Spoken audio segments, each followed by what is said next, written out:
దిక్కులేక కడుపు నింపుకోవడానికి 10 మందికి పడక సుఖాన్ని పంచితే ఆడదాన్ని వ్యభిచారి అంటారు.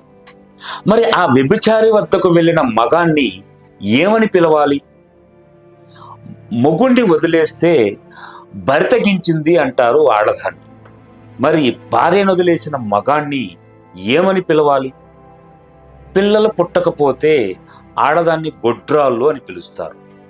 మరి పిల్లలు పుట్టని మగాన్ని ఏమని పిలవాలి?